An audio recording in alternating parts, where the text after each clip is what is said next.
weekly talk show where Seth and Hashi break down visual effects from movies and shows, then try to put them back together again. Baby, show. Michael Zalewski is a sexy bitch.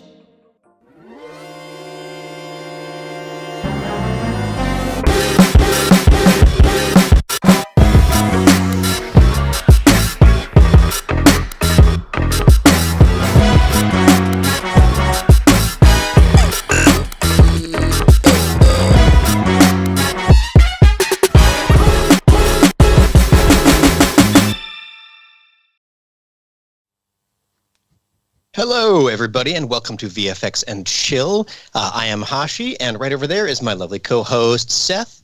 And right behind him is our amazing keeper of the knowledge and expert on everything just enough, Michael Zalewski. Hey, everybody.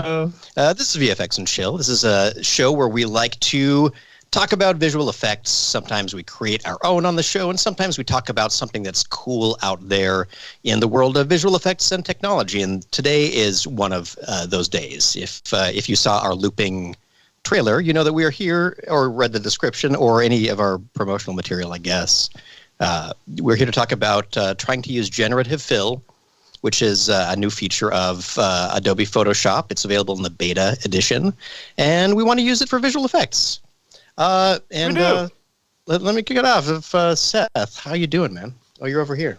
I am. Hosh, how are you, pal? I'm doing so freaking good. Just posting about our show on the socials. On 400 social media websites? Yes, I now have. Since last week, we have 5 more. It feels like. Perfect. You're on the blue ski and the threads and. I'm not on the blue ski. I'm not on the blue ski, but I'm on the threads, and I'm on the Mastodon, and I'm on I'm still on the Twites because that was almost something bad. And Michael, how are you holding up since this is your literal job?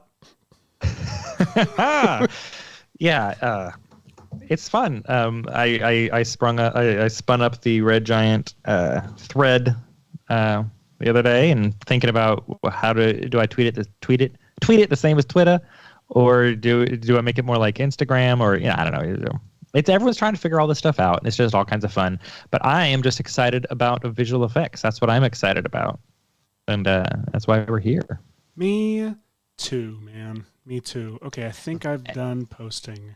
Excellent. I am asking the chat just while we talk for a second, because there's a little bit of a delay here, but please suggest like a famous piece of art or something like that, something that I could easily find a picture of. And because we like to take suggestions on the show too. But today especially. Let's do that. So girl with the pearl earrings there. I feel like I've seen too many demos of girl with the pearl earring. Let's find something. Let's go broader. I appreciate it though, Frigby. But anyway, go ahead and suggest those for a second. I'll start talking and blabbing about what we are here to. Well, Hosh, let me ask you, Hosh, what is Generative Fill? Yeah, we do need to discuss what it is at its basic level.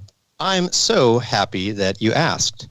How do you get access? Sorry, I went too fast.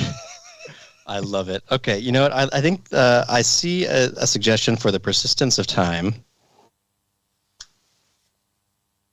The lovely time is a good Dali piece. That'll be a perfect example. Vranos just yelled Muppets. Muppets. Oh man, that's a good answer too. Okay, Frigby has now suggested the Garden of Earthly Delight from Hieronymus Bosch. Which there are a lot. Whatever. There are a lot of. That Bosch looks like generative art. Is that what the TV show Bosch is based on? Yes, but it fictionalizes his prompts. Can you do Billionaire Funny in UFC Arena, guys? Well, we can, but it's going to be more complex than that today. Look, now that we're typing this stuff in, Generative Fill, what is it? How is it different from content-aware fill? All right, those are some very good questions. And in fact, I'm going to start sharing my screen so we could talk about this even. Can I go to you now? So, it's safe? So should be safe. Safe search is on. Hopefully Adobe will let me know if so. Look at that. You said it in the comments, and here it is right on the screen. Who suggested that? Was it Brian Smith? That was Frigby. Thank you, Brian. Wait, no. Persistence of Time? That was, Brian Smith. That's Brian Smith. Excellent. So what generative fill is it's related to content-aware fill to some degree, but entirely different. So, yeah, basically generative fill is Adobe's own diffusion model for generating content into an image. Diffusion basically just means it looks at a bunch of like little samplings of pixels, puts them all in a blender to let us know like what is this image made out of, and then tries to reconstruct structures similar out of the noise pattern to what it saw before. But you know what's more fun than that is just let's do an example, because an example is worth 1,000 words. I don't know. I mean, what's interesting, like a lot of people are familiar with Midjourney or Stable Diffusion or DALL-E if they're old. And one of the things that makes Photoshop's implementation very, thank you. Something that makes Photoshop's implementation very different is that instead of generating it from whole cloth, so to speak, like just out of thin air, Adobe's inside Photoshop tries to make an image like to add on to your image, and it'll match the lighting, it'll match the focus, or at least try. Like, so you have like something in like, you know, the foreground that's sharp, and you got the shallow depth of field, so everything in the background is blurry. And you say, I want to put like a picture on the wall back behind there that's blurry. It does a pretty dang good job of matching. You just say, you know, picture on wall, and you get a blurry picture in the background. And I had a backlit forest shot, drew a line, you know, rough line mask shape, and said, "Give me a line." And the line like had a mane that was backlit. The light was weird, but the lighting was right. I mean, it's a really cool idea. So basically, yeah, in its simplest form, generative fill is a way that you lasso around an area in an image you have, and then you can click generative fill, and now you can give it a prompt.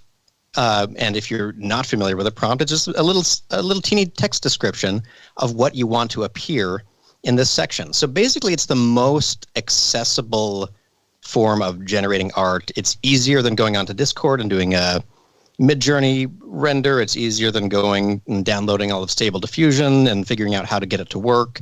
Because it's a tool, it's Photoshop. You know how to use the lasso tool. And now there's this little thing right here, and I could say an island, and I'll just say generate, and it will think for a second, and hopefully, One of the things that I was impressed by is you can put like a lake or a puddle or a stream like in the front of your image, and it'll do a decent job reflecting. Okay, so the persistence of sailboats. Oh, there you go. I don't know how it came up with sailboat. I wish I had typed sailboat and this was the result, because that would have been a really good example of this. Did I spell island poorly? Is there a brand of rowboat called Island? I think it may be because it's mistaking that ground for water. And you had the ground and the water selected. So Which brings us to confused. One of the first points of how generative fill works. You have your image here, and then wherever you draw with your little lasso, that is where it's going to try to generate something. So let's try back here. Let's just say island, and put it all just in the water here. And let's see what it comes up with now. While we're waiting for that to run, in the chat, Niraj Verma is asking, hey, how do you match color adding elements in live action footage? We've got a tutorial coming out on Monday where Hashi shows you the fastest and easiest way to get color matched elements into your footage. But the short version is super comp. And hey, look at this. You got an island with a boat. Yeah, there's an island back there. Look at that. And it even added like a little water tower. I would have never thought of that. We've got this, and let's see. I'm going to replace this. This watch doesn't make any sense. The weirdest thing about this is like none of this makes sense. If you don't do a prompt, it will just try to guess what should be there in place of what is there. That's a good point. An empty prompt means do what you think would be there. Mm-hmm.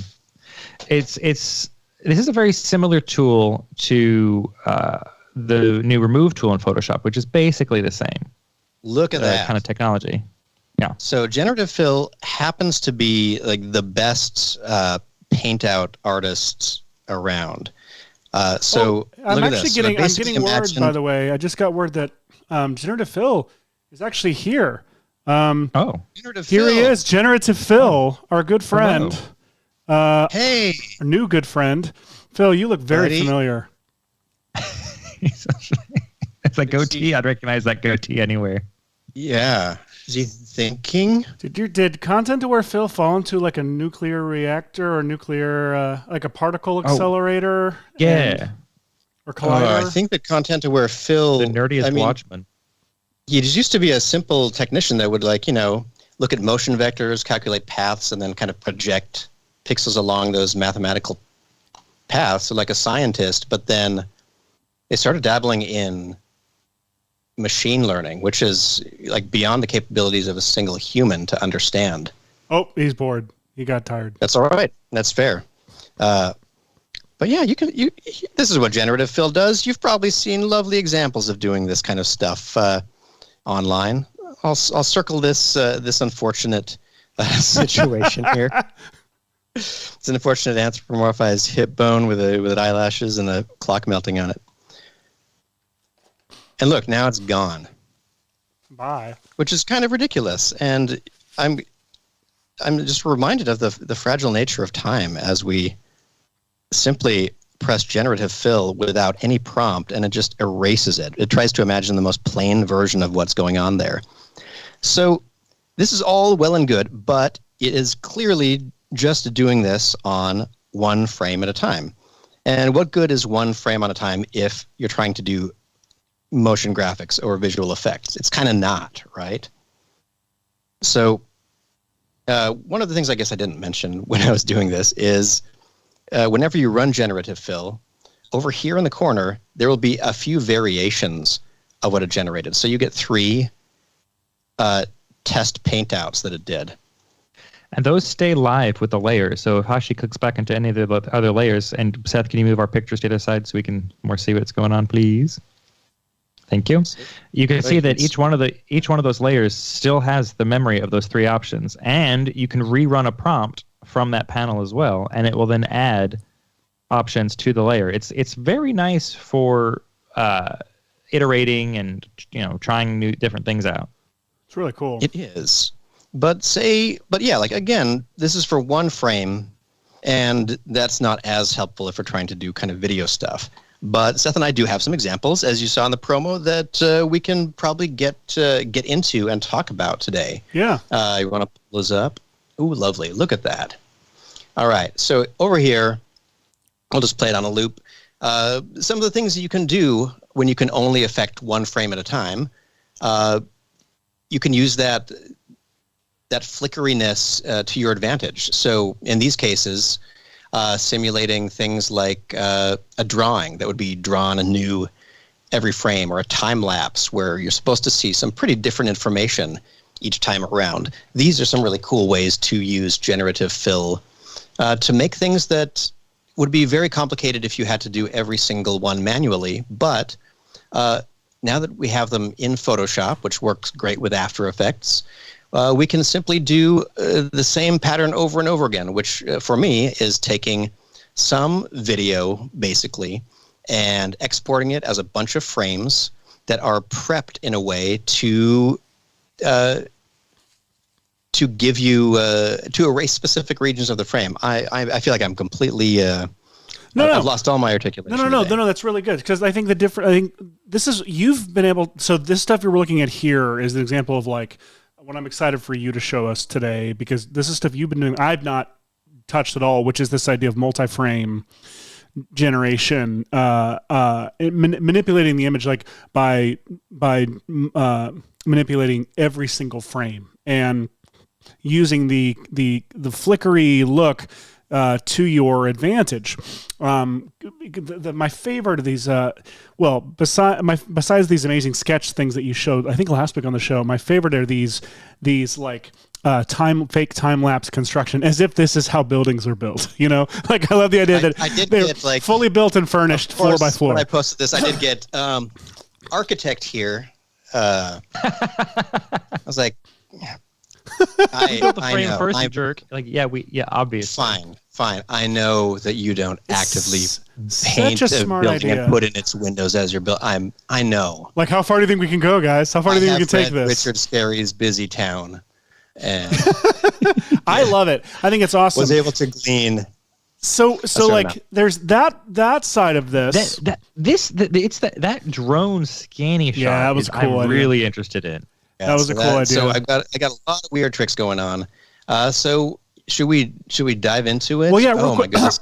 Real quick though, just to finish my thought on the other, on the other side of this is using generative fill, not doing a multi-frame workflow, but doing either using something like Kingpin Tracker or Lockdown to either paint out, like to do paint out work, or to do like planar tracking and add elements into the shot, track elements into the shot that weren't there, and you just have to generate one frame of them.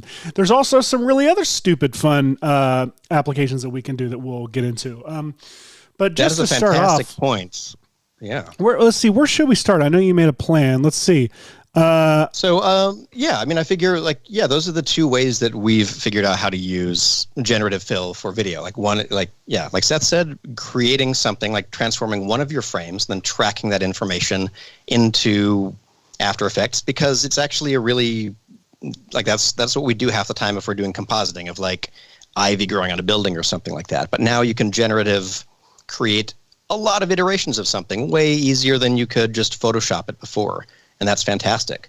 And the other way is this, like, every single frame kind of deal. And it turns out that is not as difficult as you may think. So I could get into one of the examples right here pretty easily. Do it. Get into it. All right. So I still have this bit.ly up. We'll talk about this towards the end of the show. This later. So everyone remind me at some point in the show when I'm blabbing too much about this other stuff, say, hey, get back to the Mission Impossible thing. What's the deal with that? Yes. Anyway, Chad, let me remind us, please. Perfect. Let's open up. I think it's this shot. Might be a fun example.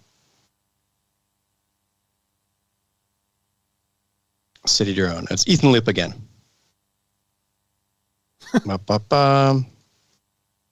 Oh, this is the one. Never mind. I want to do the tall building one because that was so silly and fun. Pardon me. I should have had this all open. You're pardoned. Yes. All right. I do have. For the longest time, I've had this folder in our VFX and Chill called Hashi's Weird AI Stuff folder. And it's always just full of the most ridiculous little experiments and things. So it's probably here under Generative City. I hope. We'll see. What?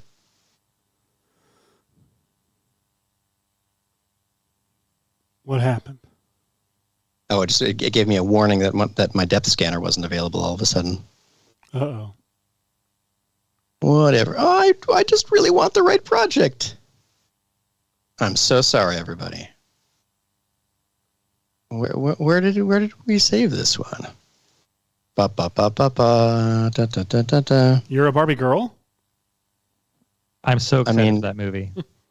I'm very excited for that too. City time lapse? Goodness gracious. This is what happens when you're not sure if something is going to turn into a show, and then eventually it does, and you're like, oh, all that stuff I did. I would jump in, here but we go. I'm trying to create something last second that I just thought of. Oh, do it. Do it. Okay, this was my favorite result in the end. So let me see if, is this the playback of it? No. Oh, result. Okay, here's a little playback. This was my favorite result. I loved how much it just felt like I went with the camera movement. It has a lot of cool things going for it. So the first thing I did is I started with this piece of footage, which was very simple. It was just this one right here. Single building. Oh, show it. Single building footage. So here is my piece of stock footage. Very standard stock footage kind of situation. And so let's put that into a new composition. Now, one of the things that I knew I needed to do was basically erase this building from this shot. And, you know, erasing stuff is sort of one of the things we're talking about today. And I figured that this would be a very complicated shot to do.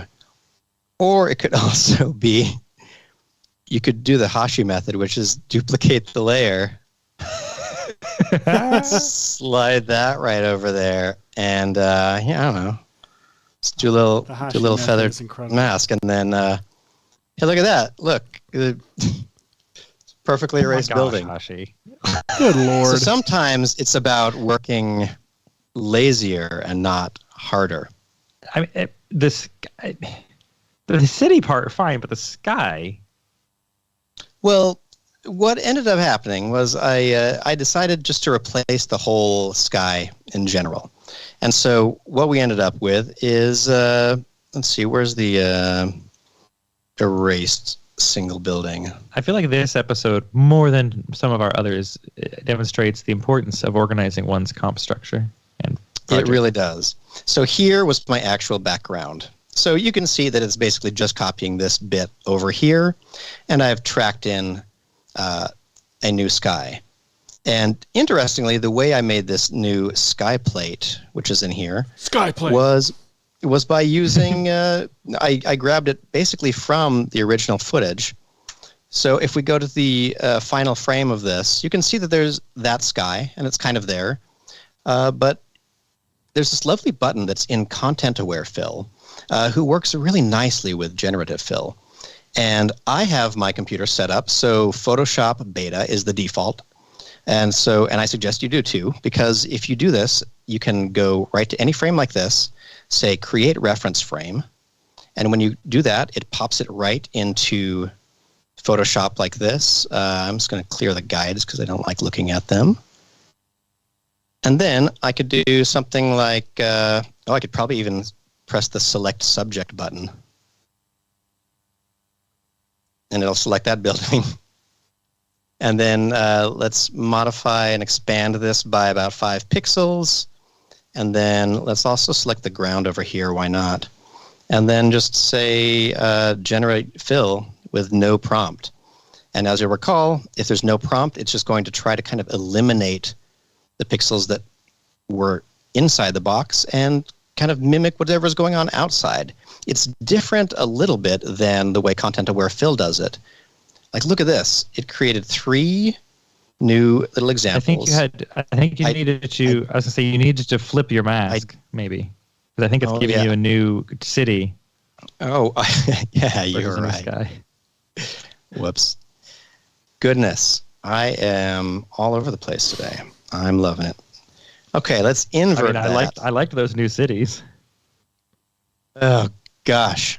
But what Content-Aware Fill does is it tries to basically clone from other parts of the image. And remember, in newer versions of Photoshop, you can tell it what parts of the image you want it to be cloning from. Whereas Generative Fill tries to look at the image. Generative Fill tries to look. Generative Fill tries to look at what the image is, understand what it is, and then build that thing. Instead of looking at the image and trying to use pieces from the image to paste in, it tries to generate its own things based on what it thinks the scene is. It's very interesting because it's using a bunch of different computer models, because first the computer model has to say, what is that? Then the next computer model has to say, how do I build that? And yeah, whoa. That's cool. So I did want to have the building selected because that's what I'm trying to get rid of here. So unfortunately, I left like a little pixel of it at the top, so it's trying to resolve that. But this is really cool because it creates a perfect, identical building, background all the way up to where the building is. and paints in the rest of the sky really plausibly. Like, look at this extra cloud that it added. Yeah, that extra cloud looks just perfect. based on the hint of a cloud here. So you would not get that with content-aware fill. And in fact, I could add this mask to the selection right here, and we could do content-aware fill. We could say, edit, what is it under now? It's under fill, content-aware fill. I need to be on a layer, that's why. Edit, fill, content-aware fill. So here's what it does. So basically it shows you what area of the screen it identified as being similar to itself and then resampled it everywhere. And it's not horrible. I can say apply, but I only get basically one version of it. And you can see it's weird. There's some stuff going on. Like Phil tried, and this is probably better than the result I would have gotten in After Effects using content-aware fill for video, but it's still it's nowhere as good as this full sky. And you know what? If I wanted to, I could either use the healing brush or content-aware fill and just select this little bit and just say erase you too. And what's really cool is it's going to like compound on top of this stuff. Hopefully it just erases it instead of like drawing a bird. Yeah, there we go. Perfectly erased, maintained the gradient, the edges of those clouds and everything.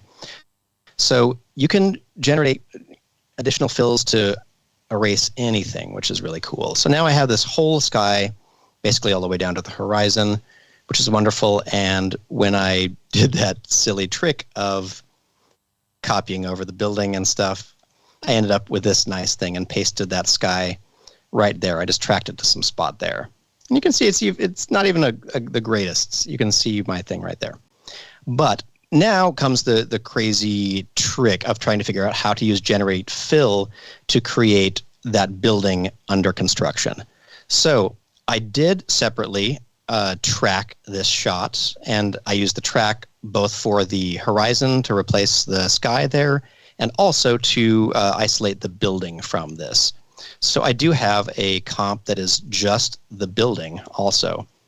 And it's not the most perfect cutout. It's just a big solid that you can see is sort of tracked to it. It has a little mask on it that is sort of morphing along with the building shape, but not even perfectly, because it doesn't really matter. It's just enough that I have the building all by itself like that. So if I layer up the erased building and the cutout building, I end up with a new composition like this. And it should look basically like the original stock footage, right? But it looks like exactly the same. So yeah, but this building can be turned off, which is cool. So now what I need is something that is the stupidest thing ever. Is I know I want this building to appear over time. So the first thing I thought of was just doing an animated mask or something like that, which would probably work fine.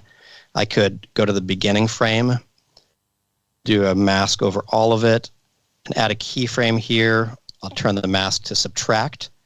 And now I will go to the end here where I want the whole building revealed and just slide my mask up like that. So stupid. So right now look, now you have, I mean, honestly, a not horrible effect. It's already pretty dang I mean, it's good. like if you just did like rough and edges and a few things like that could just go on a TV show. Like you could use that. You could totally use this on a TV show. And speaking of like using effects that you could use on TV shows, that got me to thinking, why use a mask when one of my favorite effects is just sitting right there called card wipe? So card wipe, as you all know, is this effect. Ready? Boop, boop, boop, boop, boop, boop, boop, boop, boop. Boop, boop, boop, boop, boop, boop. And card wipe is just a transition. You can transition from your frame to another layer. And for the back layer, if you say none, then as the transition happens, it transitions off into nothing. So I liked the general feel of this, but I needed to make a few modifications. So I went over to it and I said I want it to go from the bottom to the top, I think. Oh, yeah. I think not. Oh, I guess it's the top to the bottom because here we go.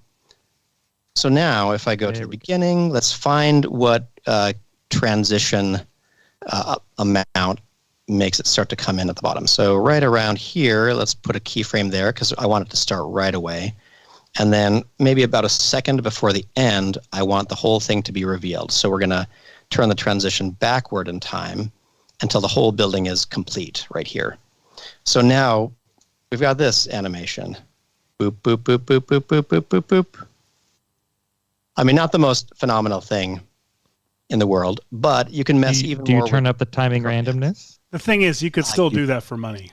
Heck yeah. And in fact, what I really did, just to be honest, but not to deal with it, is I did that transition on my solid here. Because this is a 3D tracked solid that's in the comp. It works with a camera. And if I add card dance to it, watch this.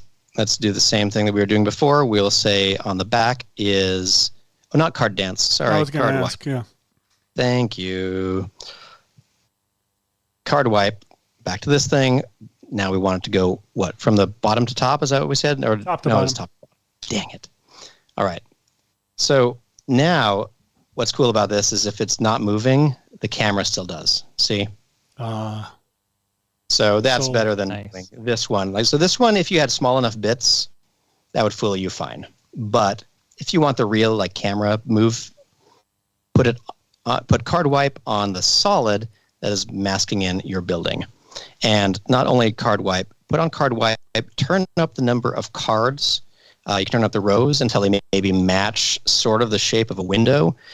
Turn up the number of columns until you can see.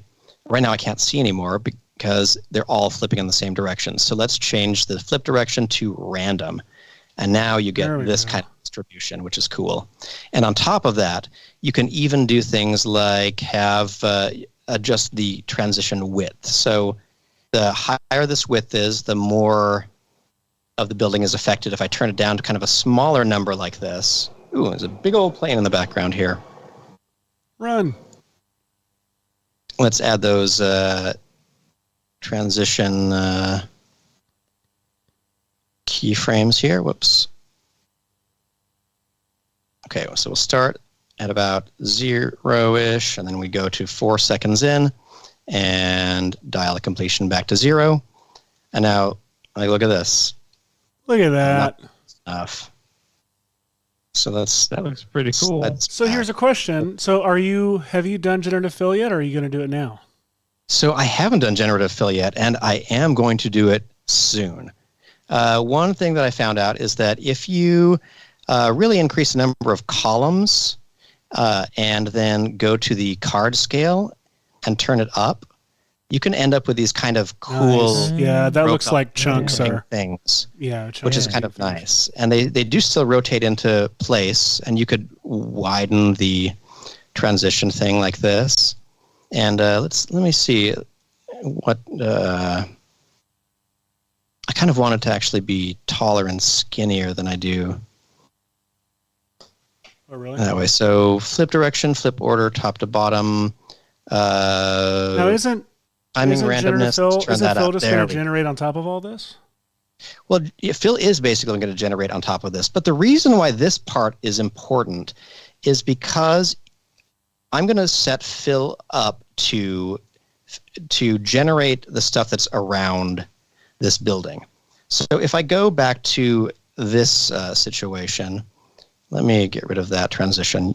You can see what I have. I have nothing for Fill to generate. So now I need to do the secondary part of this, which is, man, I'm so sorry this is taking so long to explain, but we need a hole for Fill to fill in. So what we're going to do for that is I took a second copy of this building cutout layer because it already has a transition on it. And on it, let's hide the top copy. And now we're going to make it matte for the bottom layer, but an inverted alpha matte. So if you see what I mean, it's empty behind, and then this thing is on top. But we want it to be leading this by just a little bit. So one thing you could do is you could literally just take your layer and slide it up in this case, it'll create a hole in your footage that just precedes the transition. So now you have this kind of weird little body right here that's going to be generated. And what I did on top of that is I went over and did a matte choker. Reverse choked it. Reverse choked, and then turn that up. And now here's what I've got. And this is the gravy. This is the cool part. So now I have this interactive clear region that is at the top of this that's going to be filled in by generative fill. And I see these lines along the side of the building, and I don't love them. So there are a couple of different things I could do.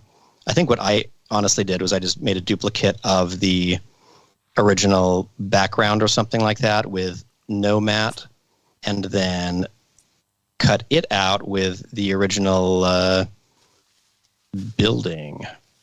What did I do? I did something to that effect. You could do this too. Why work any harder than you have to? So now it'll keep this bottom part of the footage roughly, and it'll only be generating this invisible part up here.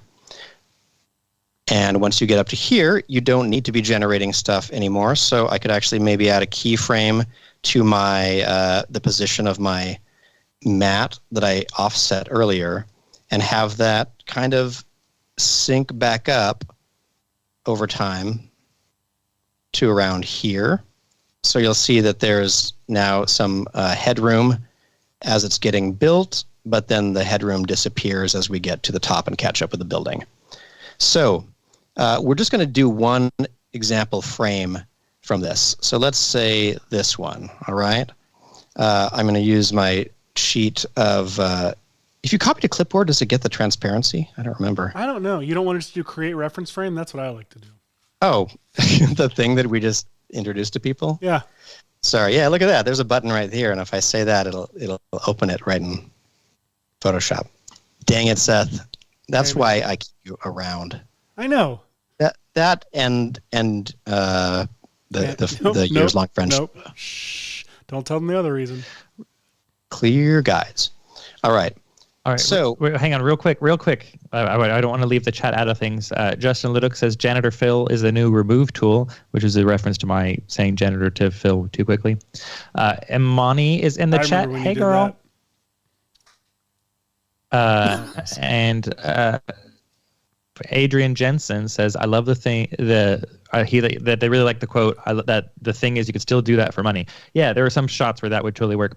Card wipe is a really cool and really powerful tool, especially if you drive the transition with gradients, because you can use pre-comps or other layers in After Effects to drive how the wipe works.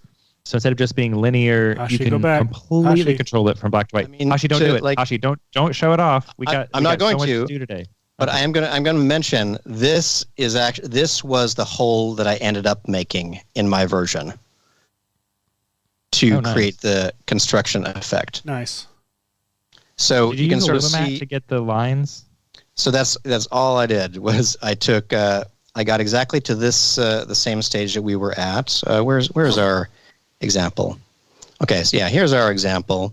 I did less of a card dance situation here, or card wipe. Let's see. I do kind of want to show how you could make it a little bit more similar. Let's turn the transition width down so it's more like that. And then in here, I took the original footage, which is right here, single building footage. I can put it right on top of everything. Or actually, no, I can put it right under everything. But then I can go extract. And then you can see where most of your visual data is up here in the extract curve. And so if I cut out the brightest parts, because I don't want the brightest parts, and I'm going to cut out some of the darkest points, somewhere in the middle, I'm left with just the mids. And honestly, like it's probably more near this peak would be good to kind of find. So somewhere in here, it was a great peak that gave me this bit of building. So and again, you may be wondering why we're bothering with all the card dance and stuff. And, honestly, like if we didn't have the subtract matte on, this would be a totally worthwhile effect if you're in cool. a pinch like that. Like that's fine. But the cool thing about the frames like this is if you come over to Generative Fill, here's an important step. Open your Actions panel before you start playing around with it. We'll create a new set for today. And I'll say, create a new action. And we'll call this Building Filler. And then I'll say record, because I would love to be able to do this over and over again. So I can take this layer and just start doing what I would need to do. So I would select the pixels that are there by right-clicking there and saying select pixels. And then I would invert the selection just like that. And you can see it's recording the steps right here. And then I would select, modify, maybe expand that by like 2 pixels. I don't need much. I just wanted to kind of go a little bit outside that little feathering that it did. And now I will say Generative Fill, which will also be recorded with whatever prompt we type in here. So let's type something like Nice. skyscraper under construction with scaffolding and cranes. Oh, that's so clever, Hosh. And you click Generate.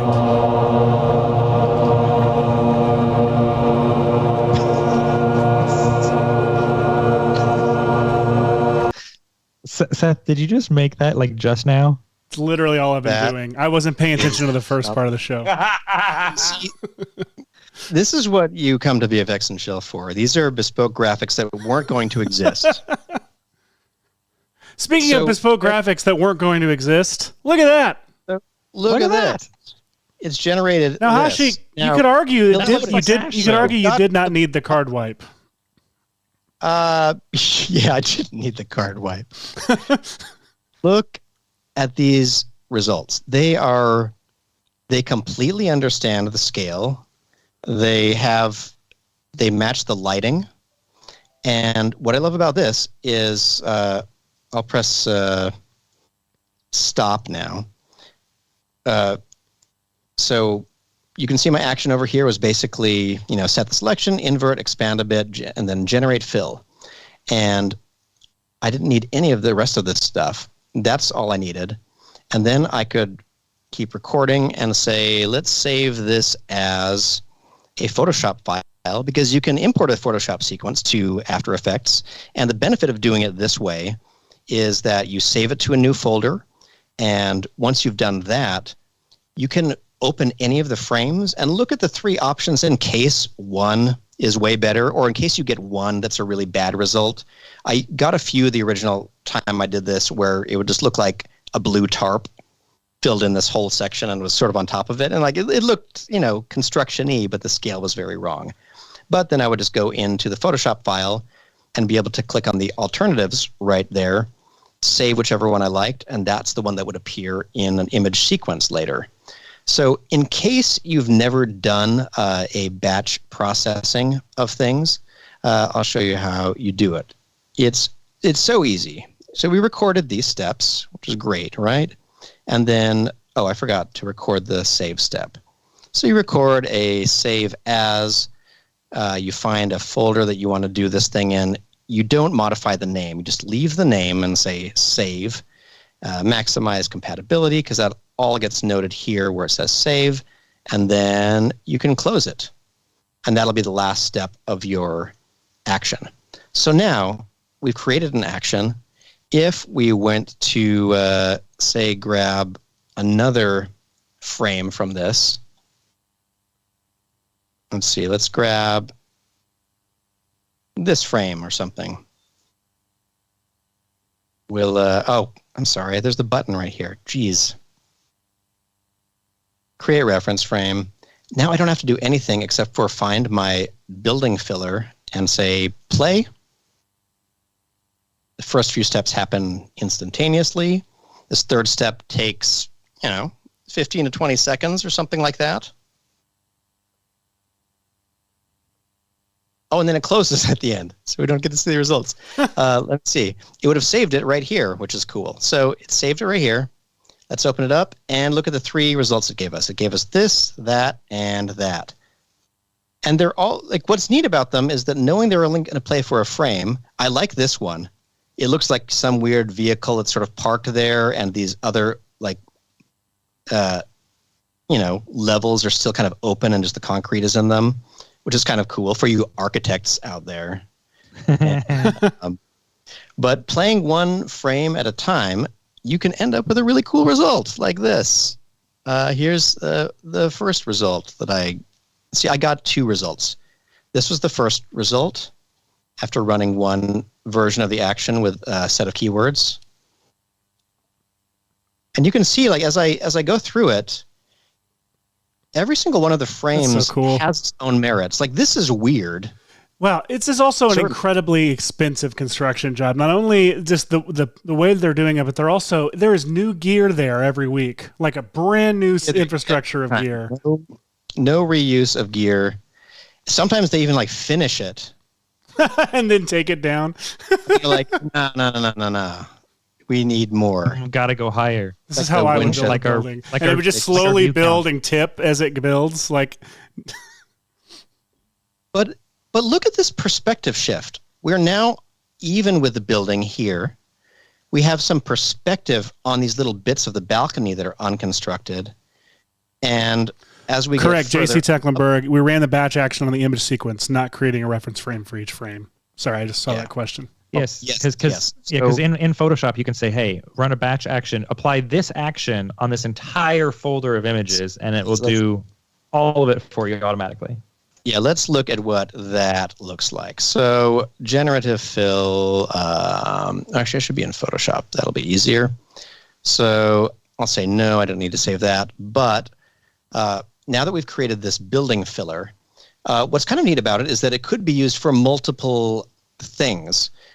Because this is a similar action that you might need every time. The only thing that's different is that you do need to uniquely record your prompt. It turns out that if you do this thing, which used to mean enable options, it doesn't bring up the prompt option. So unfortunately, if you need something different, all you do is open a dummy document and press record, and to do generative fill and add a different prompt. But once that's all there, this is saved as building filler, for example, and I can say File, Automate, Batch. And in here, it'll say, which action do you want to run? I want to run the building filler action right there. What do you want to run it on? I want to run it on a folder worth of files. So I'm going to choose a folder. And specifically in this case, I would have been working with my weird folder of stuff. And I would Speaking of which, Justin Leduc in the chat is asking, why does Hashi have a folder named Pics of Seth wiggling out of the backseat of a car that only has 2 front doors? Reasons. Because I was told to keep my files organized, and I hate every time I've got to like search through and it's called like DSC 0079. I needed a folder that implied what was in it. Love it. But in general, don't name your folders, people. You'll just get attached. And thank you. That logic is terrible. So good, so good. So so back to the way this works. You select a folder. In this case, this one. Let me open up this folder so you can see what this one looks like. All right, so this particular folder is a folder with a hole cut out from everything. Oh, and that's actually the wrong one. I want the single building with hole. Got such weird folder. stuff in that. So you select the whole. It is weird. I'm going to use some interesting. There are going to be holes and holes filled in this next section here by generative fill in a very graphic sense. So here we go. So choose the folder of all those images. You can either choose to have it stop for errors if you're going to be hanging out at your computer, or you can say log all of the errors to a file. So like I have them all saving to this bad generative whatever.txt file, which I like seeing. And then over here, I checked the box for override the action save as. That way, there's a save as feature in this action right here. But if I choose a folder to put all of the things in, it'll kind of overwrite wherever I saved stuff in this action and put them wherever I say here. And then you can do other things like it can be named by the document name and the extension, so the exact same file name. Or you could do something like add a field and say underscore generative fill, like GF or something like that, if you like. So all wonderful things that you can do. And then once you press OK, it will just start opening each of those files like this and running that exact action on them.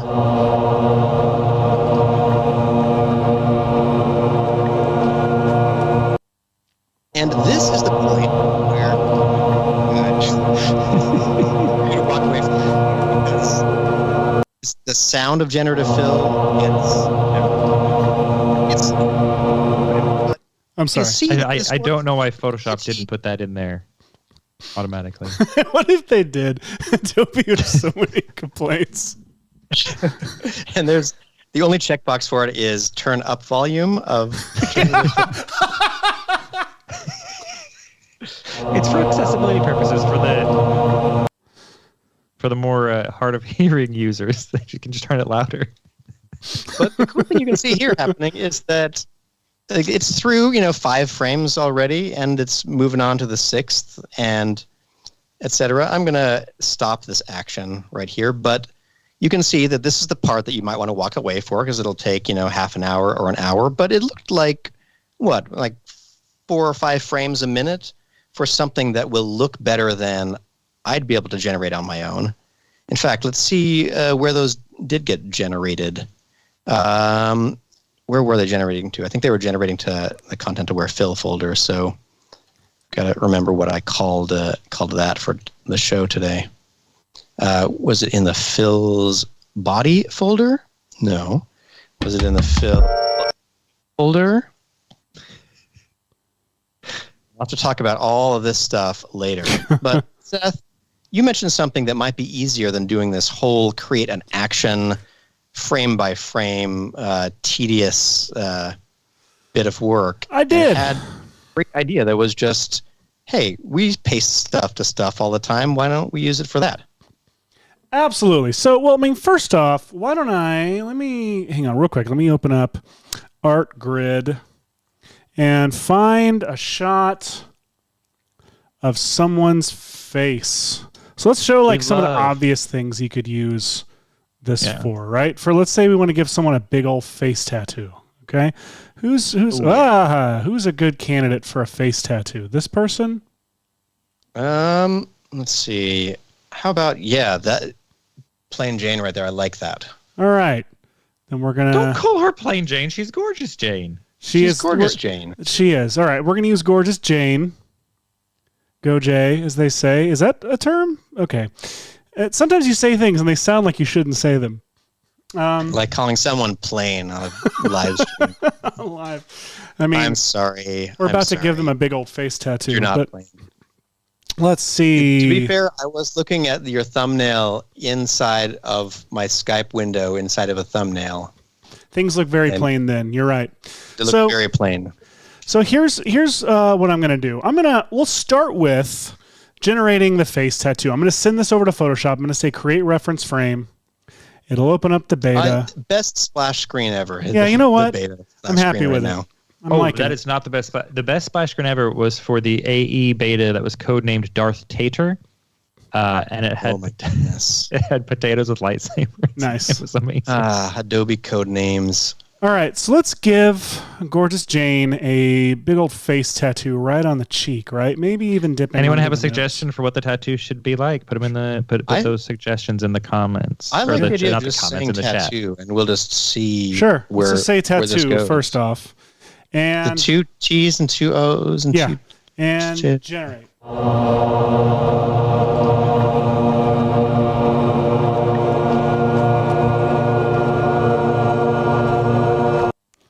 All right, so we have 3 options here.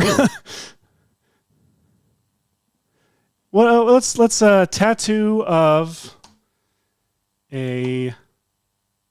And I'll mention that all of those examples would work.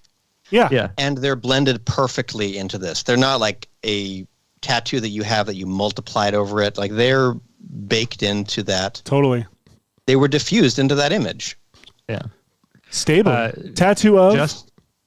Justin Leduc wants it to be Thug Life, but diffusions don't do great with text. JC Tecklenburg wants it to be Nerd Tribal tattoo. And Chris Verano says that they wish it were a tattoo of us three, but we're not in the data set. How about a dinosaur tattoo? That is what Adrian Jensen and Nick Fitzgerald have both suggested. Of a dinosaur. I'm going with the more broad term dinosaur just for the sake of the AI. It's still learning. Tattoo of a dinosaur surfing. I'm going to do a dinosaur surfing. And for those of you who are on the Maxon Training Team YouTube channel or the Maxon YouTube channel are like, where are all these comments coming from? The Red Giant YouTube channel is where the majority of folks are hanging out and chatting. YouTube.com/Red Giant. There's nearly 100 folks there. So if you're just say dinosaur. Come over to this giant chat, this red giant chat.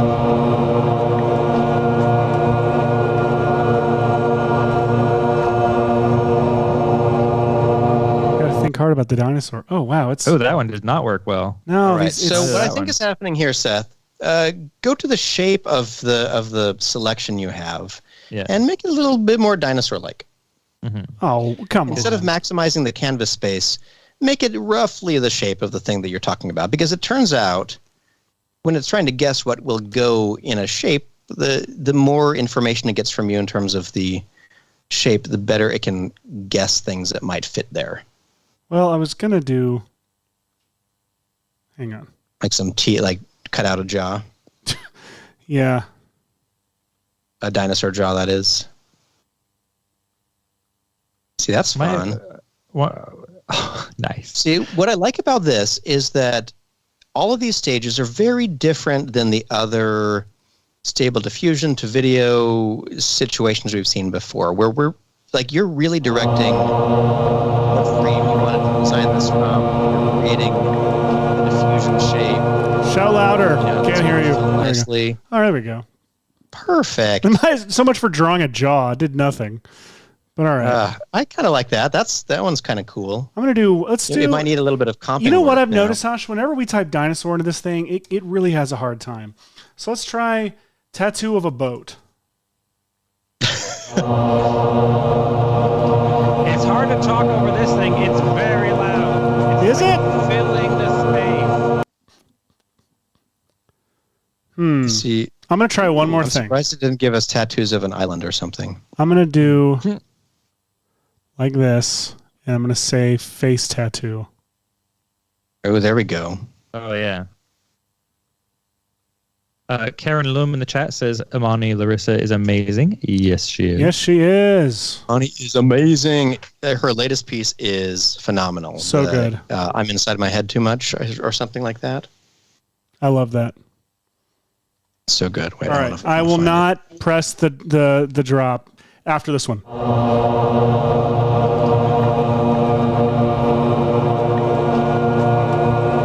Work, Phil, work. I draw that huge mask, and it's like, you want it here. Boop. Perfect. Well, that's the. And for the part of me is like, let's just go with this boat. We had Amani on the show, and the episode is linked in the chat if you want to see that after this one is over. Excellent. All right, I'm now doing elaborate face tattoo. Amani just Now, Jessica in the chat is suggesting to type in Mike Tyson tattoo into Generative Fill. And here's another thing that makes Generative Fill in Photoshop different from Stable Diffusion, Midjourney, etc. It did not just scrape the web stealing art from all over the internet. Adobe's thing is only trained on their stock library. So the stuff that people gave to Adobe and said, here, use this footage for whatever in the Adobe stock library, that's the only thing that their model is trained on, which means there's not going to be any brand images or public personalities in there. It's only going to be generic stock photographs of people who have allowed their likeness to be in stock photography. So you can't type in, Brad Pitt doing blah, blah, blah, because Brad Pitt is not in the Adobe stock library. Mm-hmm. So, and I believe that you were even, I'm not positive on this, but I thought that they sent out by the way, this is a thing that your stuff will be used for unless you opt out or something like that. So you had the opportunity to say, don't include my stuff. Adobe's been working very hard to be ethical and inclusive in it. One thing I really like is on the website, on the Adobe Firefly beta on the site, where you can generate from scratch, not inside Photoshop, but like just images from whatever. You type in something like doctor, and instead of where all the other generative, things like Stable Diffusion and Midjourney, you get like a bunch of old white guys. Like you type doctor and you'll get, females and people of other races. Like it's not so biased as a lot of the other ones are. In fact, I thought that was really great too. Yeah, the one that we talked about last week, the thing with the ballet dancers right at the top. Oh yeah, here we go. Where we cycle through right here. Maybe not that one. I guess you don't have it in here. Let me see if I can load it up. You did you just said ballet dancer, and it showed you just from the diversity of frame to frame to frame that its diversity, whatever you want to call it, works really, really well. I decided to do just this face tattoo. Now I brought it back into. I literally just refreshed it in After Effects and it was there. Now it's a reference frame, so it lasts one frame. Right now, how do we stick it to her face? Well, for now, I'm going to turn off the reference frame and I'm going to apply my new favorite tool, Chris Vranos' Lockdown, which I'm curious to try something. Is this in our folder? The stock and the no, it is not. It's in my downloads folder, but I can try to get there. I don't want to slow your momentum. Just keep. But it's our ArtGrid account. It's the most recently purchased one. So there's a couple ways I can do this. I can track the face by holding down Command on the Mac and just lassoing the whole face. And while that's one way to do it, and it creates a whole whole mesh of points. So let me just see if this works. I know that Vranos says not to do it this way because often you don't need this many points to get the track you want.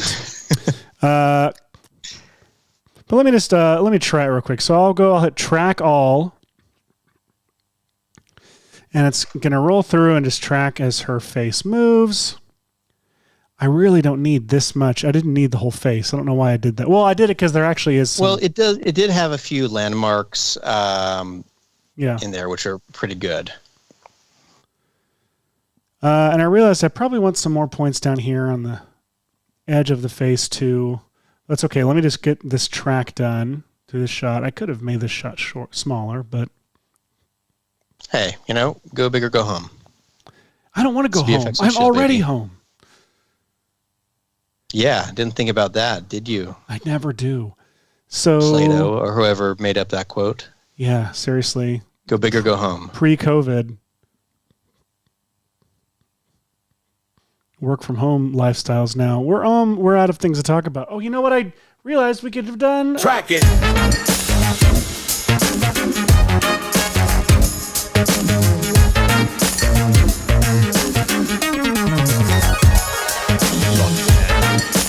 Thank you, Robert Pattinson.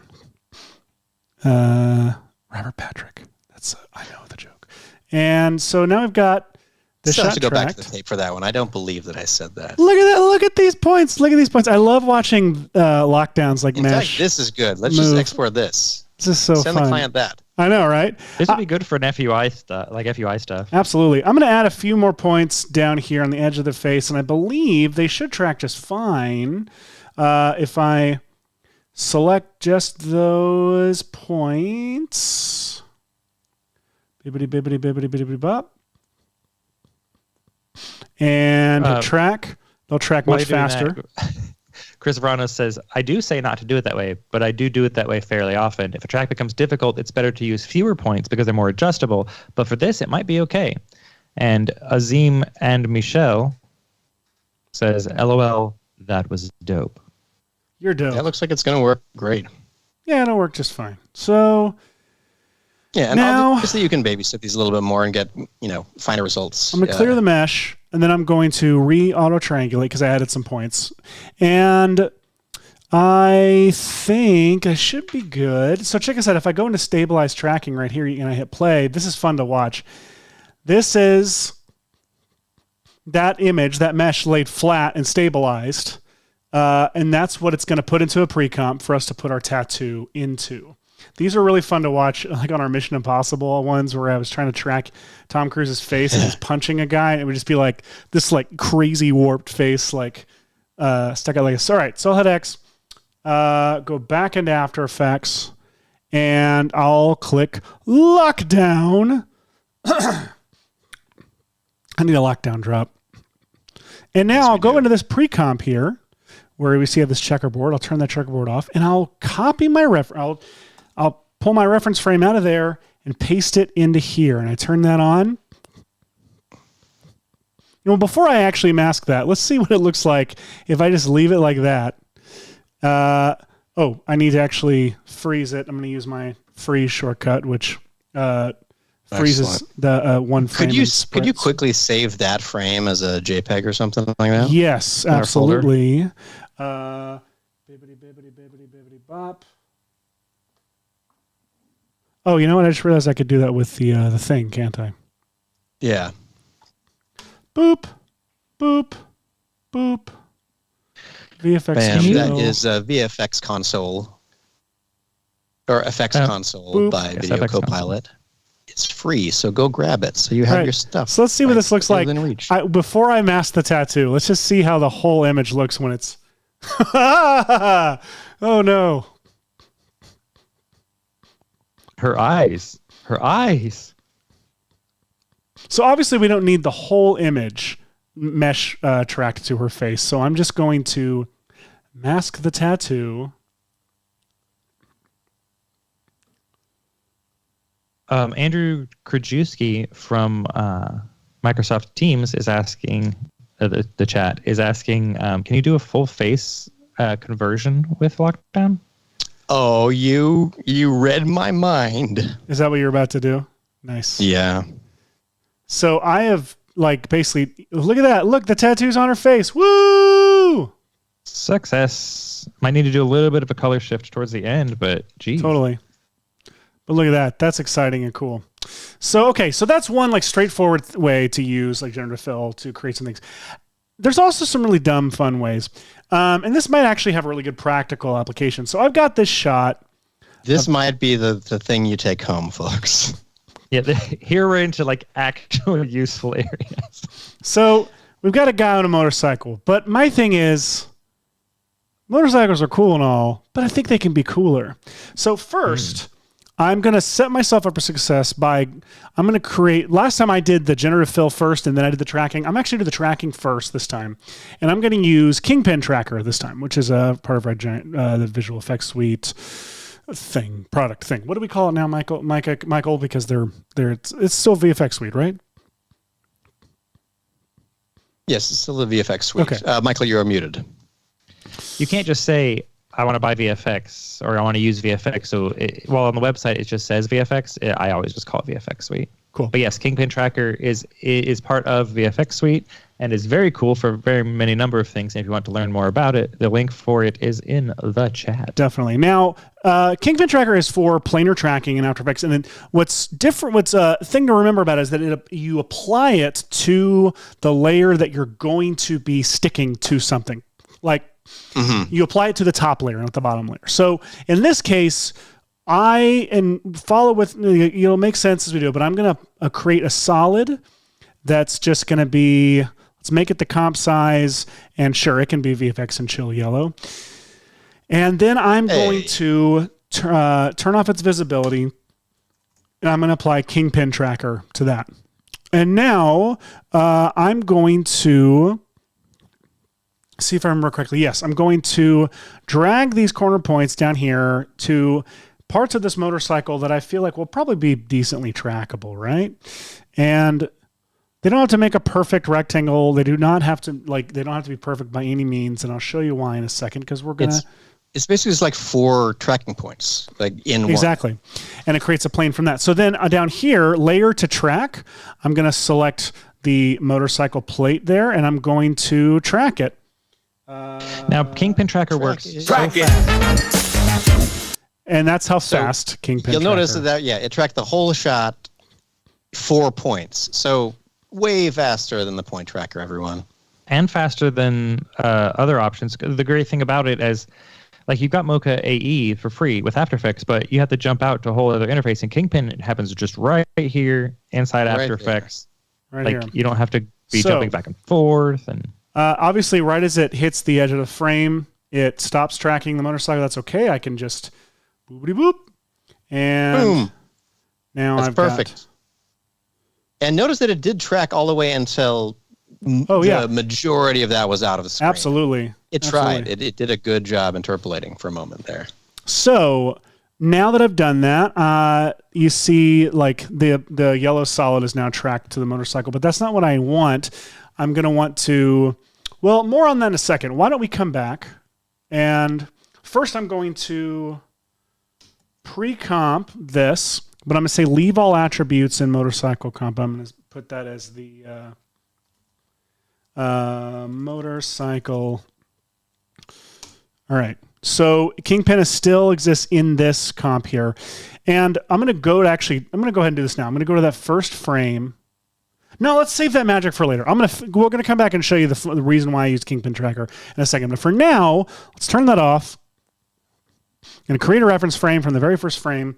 And I'm going to select enough of this motorcycle, leaving the handlebars in his hands.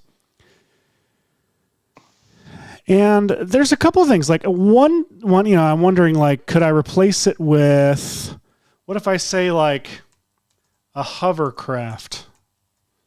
Ooh, I like hovercrafts. Couldn't help it.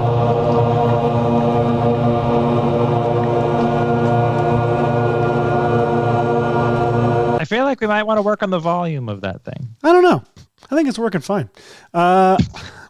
Okay, so it's not a hovercraft. It's got wheels, but it's pretty funny. So like, Oh, that go back one. Wait, what are we? That one's funniest. That's hilarious. All It's right. like Oh, that one's pretty good too. wait, you could also just press generate again too. yeah, let's see. What else could it do? That one had his legs like he's pedaling it with his feet. There's a good one. That one's pretty funny to me.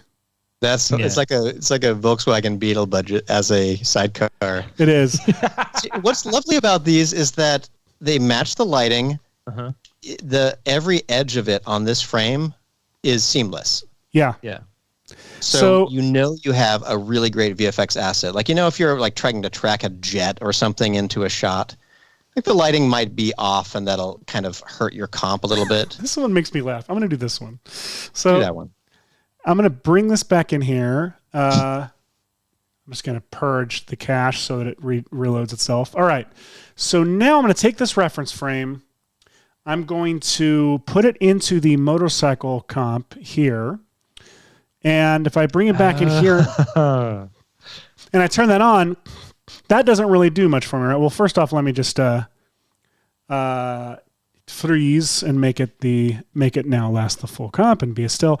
That doesn't really help me, right? But if I go to the first frame and I go into Kingpin and I go down to From Pins tab and I click Copy From Two Pins, what it's going to do is the two pins are these yellow pins and the From pins are these extra blue pins. And notice if I move these From pins, if I try to place them right where the yellow pins are, it will stretch that stretch that image back out to the full width of the comp. Oh, this is clever.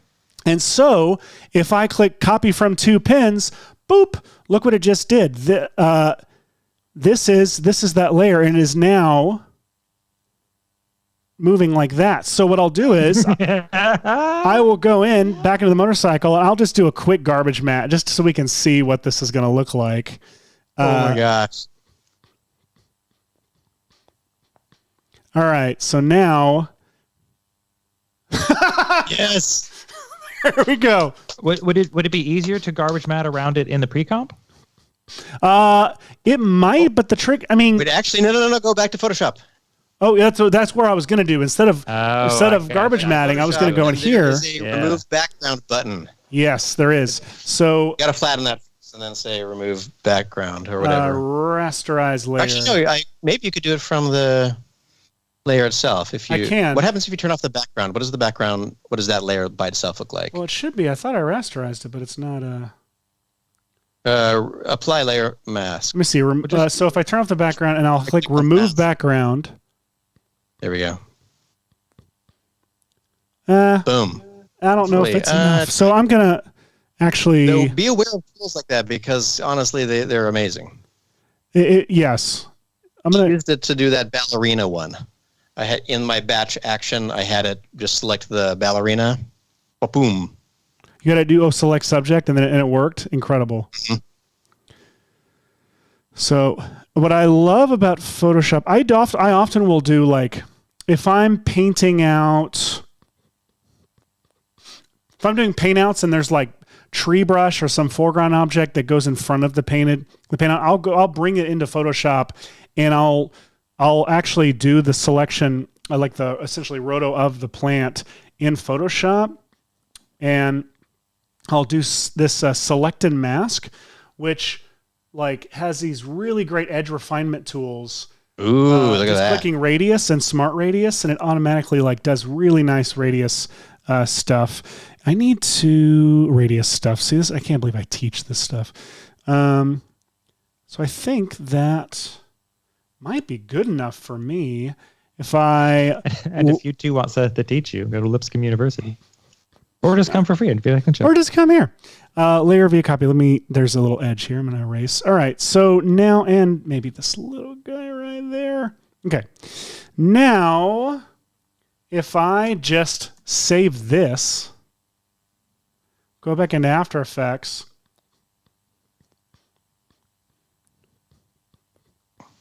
now that's what exists in there. And now I'll just have to paint out the motorcycle. Look at that. And say we want to paint, let's see if we can paint out the motorcycle pretty easily. I think what I can actually do is using this, I'll open up this, wonder if I can just copy this mask, paste it on the yellow solid, see if that covers up the motorcycle well enough.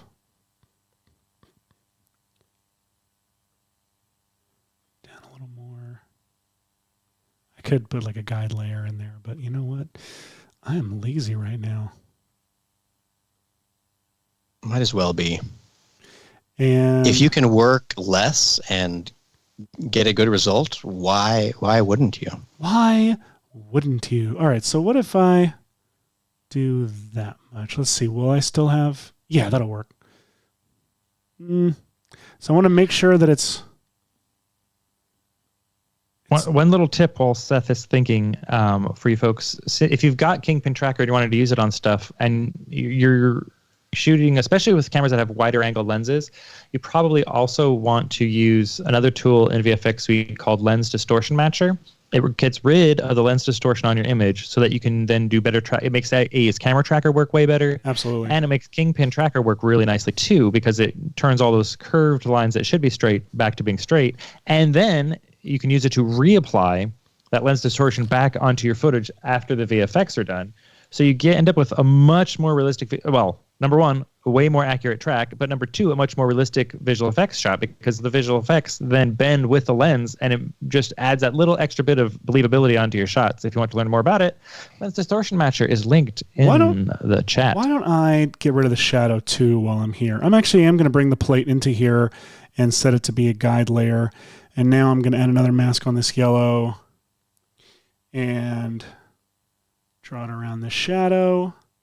And now this is what is coming back in from the motorcycle layer. And it's gotta leave a little more than it currently does. Mm-hmm. That's the 2 pins. So I'm just gonna drag that out. So now, it does that. So I'm going to, here in this main comp, just temporarily, I'm going to set the motorcycle layer, the blend mode to silhouette alpha. So now it is punching out that area right there. I might get some really weird, should I just paint him out too while I'm here and then mask it or something? I would, just for the sake of cleanliness, So I'm gonna just do this, and this will all make sense in a second if people aren't following me. You know what I'm saying? So now you're blocking out all of the subject and its effect on the environment via the shadow. Exactly. With some garbage mats. All right. So now I'm gonna click. Yes. I'm gonna generate a fill layer. Fill it up.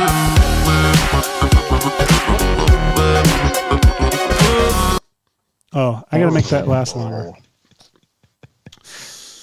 So Hey, haven't you worked with log images with Generative Fill? Axon Media is saying, is there a way to get around artifacts that GenFill adds to log images, or is the answer wait till it's out of beta? I mean, it is because the diffusion models are probably all running in 8-bit for any of this stuff, unfortunately. So and they're all trained it's on a the bit of Adobe like stock a images. technology. it still works bottleneck nicely right now. for not putting in a prompt. If you're doing paint out or cleanup work, it works just fine. Otherwise, I would recommend bringing it back in, and with SuperComp, you can, if you don't have any elements of your plate left in the generated image, you can send it through SuperComp's color workflow and have it match the original. So this isn't perfect, but that's good enough, right? Oh, it's still working. Michael, I think you probably had more answer to that. Sorry. Oh, I was just gonna say, or convert it. You use your LUT to convert it to Rec 709, do Generative Fill, and happy with that. Hope that result works. When you go back to comp, John Corbett says Generative Fill is wimpy when it comes to imagery. It will let you generate. I wanted it to show brains through a hole in a man's head. I was denied because it doesn't like brains. You do have to try to trick the prompt sometimes. Like, you can't get blood, but you can get like red wine spilled on something, or you can get jelly. And what helps too is I've found if you say an actor yelling at someone. Oh, nice. It's more forgiving than if it sees an angry face. It assumes maybe there's a fight or something weird going on. But speaking of angry faces, Seth, I think without any warning, you should just quickly cut to my screen for just a second, because there's something I want to demonstrate.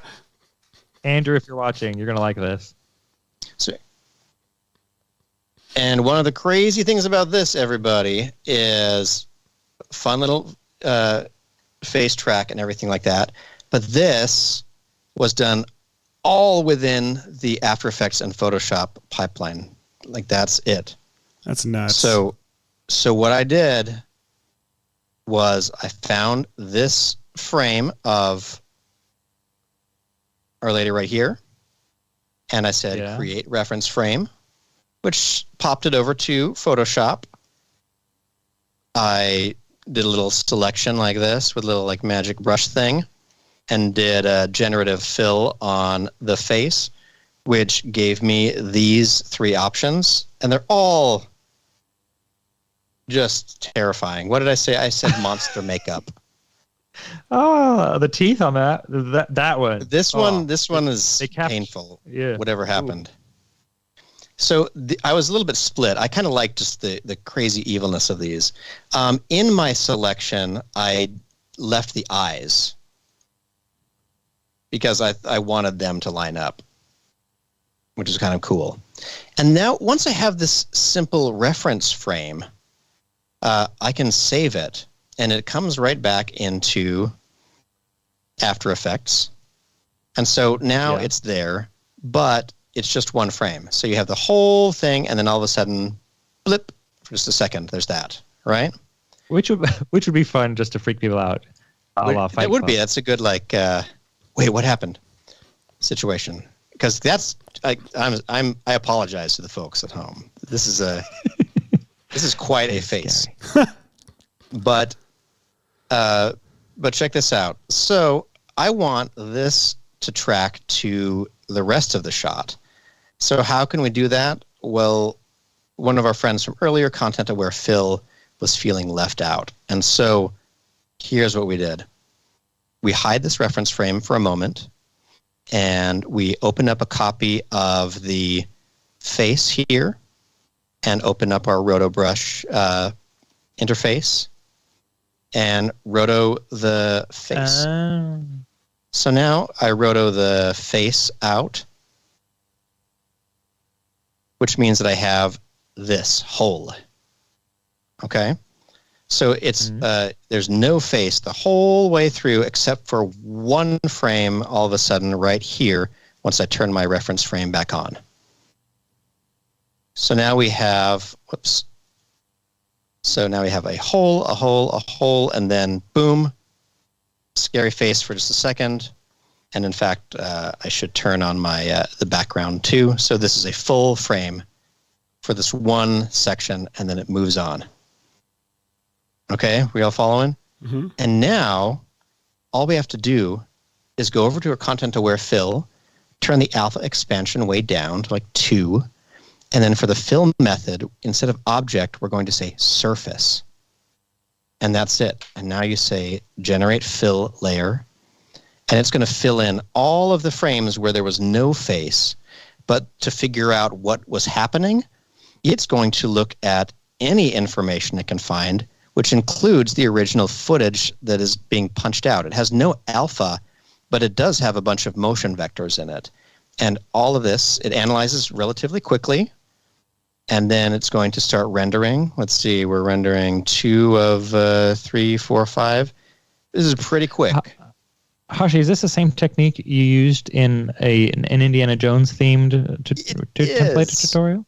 So if you missed this, check out this, and I think in the chat right now is Adrian Jensen, who I think, Adrian, did you discover this technique? Because I thought I learned it from you. If so, anyway, for those who are interested, you can melt credit. faces with a very free face melting template and a lovely tutorial. The link for that is in the chat. So now that content-aware fill is done, remember we only had this one frame before, and we'll press play. Now, suddenly, we have this makeup beautifully tracked onto the footage. You can see that one of the weird things happening is that since we used this reference frame where there wasn't any of the like bun in the back showing, those pixels get all stretched out kind of weird here, but it's no problem for this shot because if you go to the fill layer itself, all I need to do is go and put a really simple feathered mask around that. And in fact, we can put that fill right above the original footage if we want and turn the original footage back on throughout. And now, while not perfect, without using lockdown or any facial tracking, you're just using the tools in After Effects to do this crazy move. And I think that it's pretty cool. You'd obviously need a little mask keyframe there, but play with this technique in general. It's a really fun way to get some bizarro effects that are similar to lockdown, but also halfway into the data moshing category. Because you see we're getting some weird stuff like this, but hopefully you're more distracted by the frickin' monster face than... I mean, roto and some tighter masking would get you there way faster than trying to like 3D animate a face moving around. Oh, yeah. I mean, by the time we've done all the tracking and everything like that, you could just have this, and then you could, flicker cut to it or something like that. Ooh, we could even do. What if we did like a glitch transition on it? So there is flicker cut. We is have one of the that transitions. in universe. Yeah, I didn't realize how useful flicker cut was until I threw it on something. I was like, holy crap! Imagine you show this edit to the director. So check this out. So here's a universe flicker cut. On the transition B side, I'm going to leave it at nothing. And then I'll turn this all the way to 100. End behavior is none. Wait, let's see. Is that what I want to do? I used it in Premiere Pro, so I don't know. Yeah, there you go. And you have to have it show. Opacity. Yeah. Nothing. There we go. So transitioning to nothing with the opacity 0. When it's at 100, it'll be showing the filled-in face.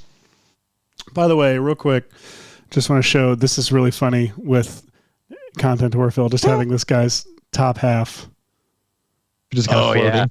flying through. It's like he's behind the trees. So I've got the scooter, and by the way, I can just go in on the scooter and I can just say shadow and use RG shadow, I believe, to add this shadow back in. Like that. Let's just say like that, right? And then it's a little wobbly, but it'll do for now. All right, back to you. It's referring to both the craft and the and the comp. So here's some flicker cut for you. So you could do a little like scary thing for a moment. You can adjust the number of cycles that happen during the course of that. So if it's a higher number, it'll be a little bit faster. And if I turn down to like 2, then it's a little flicker that's a little bit faster. And this is a lot of fun if you have like A/B versions of your effect shots and are making a reel or doing things like that. It's because it's interesting and it's really adjustable, and you can play with it, time it to your music, and so you can get those cool like little between a bunch of things without having to get in there. Well, yeah, and if you put it in your edit, and then you're like, crap, I want this flickering to be longer or shorter. You don't have to then deal with a bunch of keyframes in After Effects or a bunch of actual flip and cuts in Premiere Pro. You just adjust the length of the transition or some of the parameters of the transition. It's just a way faster way to get that kind of cool flashing from one shot to the next, or in this case, from an A to a B. Like it's way more useful than I really like. When I first saw it, I was like, but then I started using it. I was like, oh, handy. So pretty fun. So there's a full makeup like transition thing using generative fill and using content-aware fill working together. See that? I like that. And maybe if you did makeup tutorials, it'd be more popular on TikTok. Oh yeah. So it was David at Production Crate team did a video on how to use this effect. I think I want to give it a shout out. Let me see what was it called. Oh, back to Tom Cruise again. Man, we're going to have to remember Tom Cruise at some point. Yeah, chat. Don't forget to remind us towards the end of the show about what we need to tell you about this Tom Cruise thing. Meanwhile, I'm just making jet skis over here. Skis. Ooh, I like that one. I like this one. It's not connected, but yeah. Let me try one more.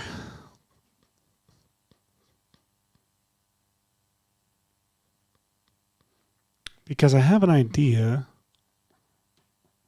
Jet skis with wheels. There we go. That's the one we want. Let's hit save. Well, could you not like do like futuristic? I don't know. It doesn't matter.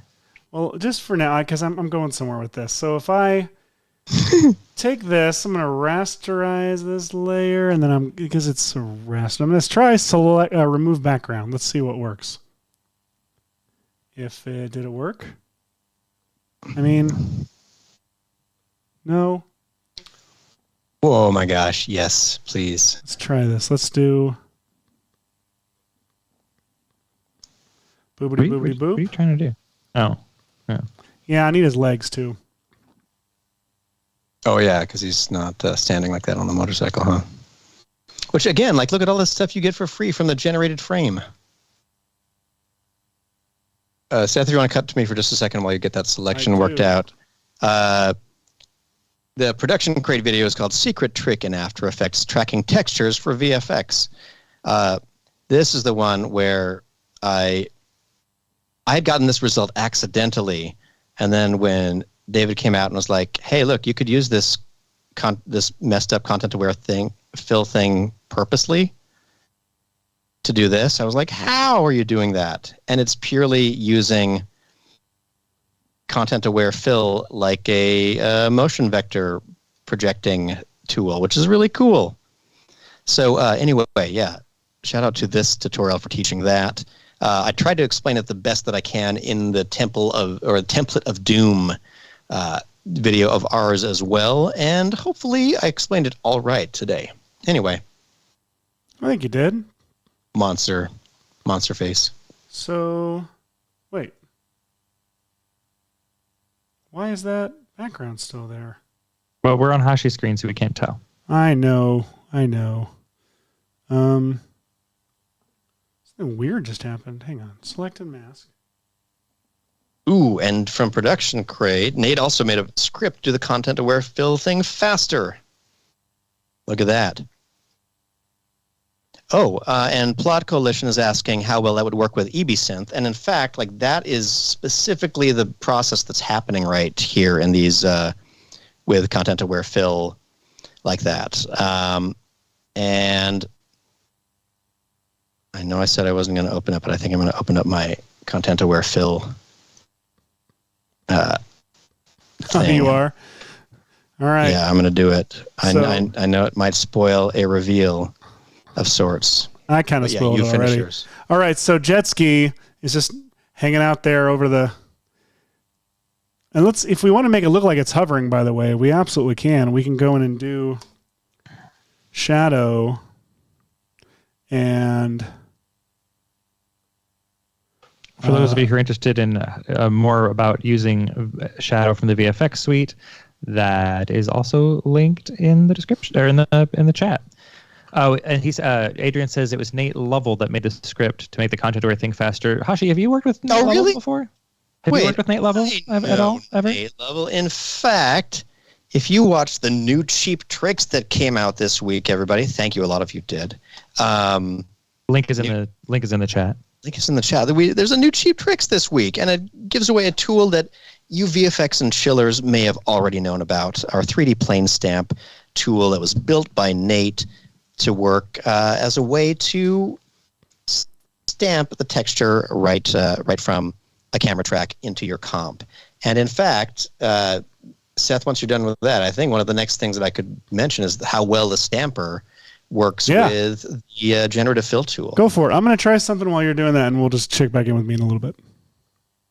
All right. While we were mildly on this topic, just to be totally ridiculous, we can't see the face. It's covered up by the VFX and Chill sticker. Content-aware Oh, sorry, Generative Fill demands. I'll take care we of it. generate them. Wait, wrong button. I'm sorry. Hang on. Sorry. There you go. So this little sequence of this animated body is long. It's 335 frames, but what the original looks like is this right here.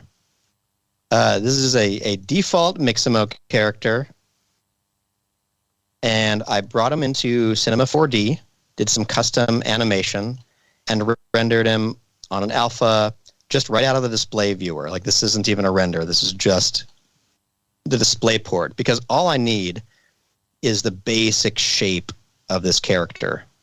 And then I used a crazy process to take a handful of cool poses. Like, I took this pose, maybe this pose, this one, this one, this one, this one, about 8 poses across here, and then did what, let's see, I think I can open up my actual file where I'd done it. This one I actually do have labeled. So I got we need that Ben Marriott drop of always label your layers. Someone tell Ben Marriott we need to borrow him for a second. All right, so check this out. So I made reference frames from all of these kind of key poses.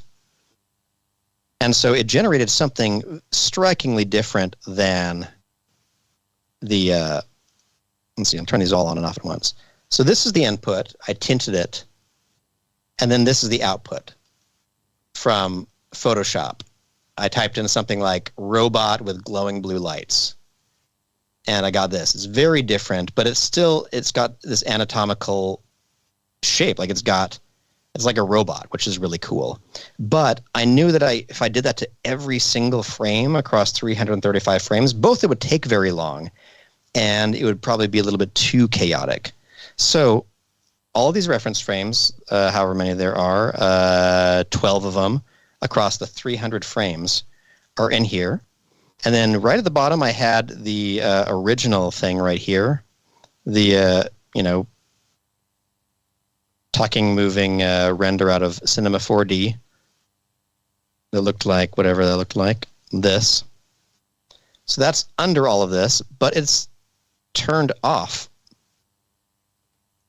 And so now when I run it's actually doing something even more than that. It's down here at the bottom and punching out the a temporary background layer that I put back here. So in all of these in between frames, there is basically a whole shape here of the animation.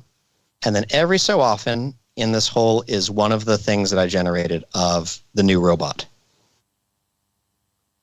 And all these robots turned out great. And when I fed this whole sequence, even with all these missing parts, to content-aware fill in surface mode, the result was what I just showed y'all. This. Oh, so it's basically morphing each one of those shapes and crossfading for you. Which is exactly what EBSynth does, by the way. And you can do this all just using the Adobe stuff. So this, character is meant to be, kind of weird. And you'll get to meet them soon. Anyway, that's that detour. I was also going to show off the plane stamp thing, but I want to make sure you get to what you were doing. No. Show off plane stamp. Hey, Hashi, does 3D plane stamp work in a 32-bit comp now? No, it does not, because mine does. We're using and I mean, some smarter folks may be able to help me with this. Wait, why does it work for me? I've been using it. That's a good question.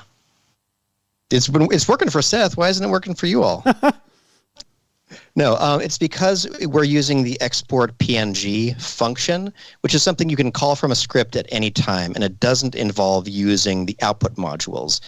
If we wanted to write a 32-bit TIFF or something like that instead with transparency, your computer would need to have the correct output module for a script to add it to the render queue. So the only way to do that is to embed an output module to be written to your After Effects output modules from the script and then render it back. And that gets into some weird things that people are probably less comfortable with it doing, like writing to your, I don't know what directories it writes to do that. But I believe that's the gist of why I don't have it in 32-bit, is that I was not smart enough to figure that part out. But if someone wants to, the code is not, the script is all not encoded, so you can see exactly what it's doing. You can see all the contributors to it. Nate Level built it. I added a few little bells and whistles to it, and Zach Levat came in and helped us internationalize it, making it region agnostic, as it were.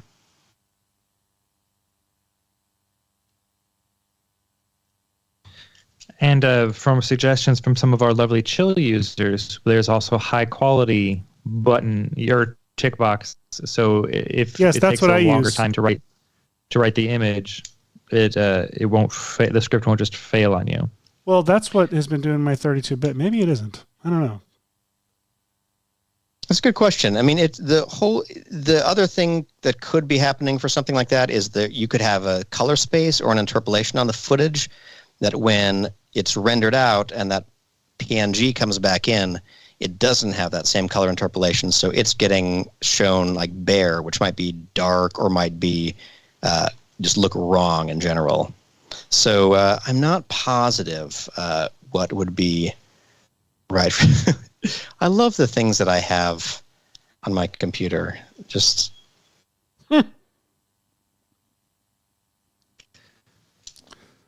that's there's some trap code forum for you. Actually, this is trap code forum in particular. With that's all those people in the stands are from trap code forum particular. Mm-hmm.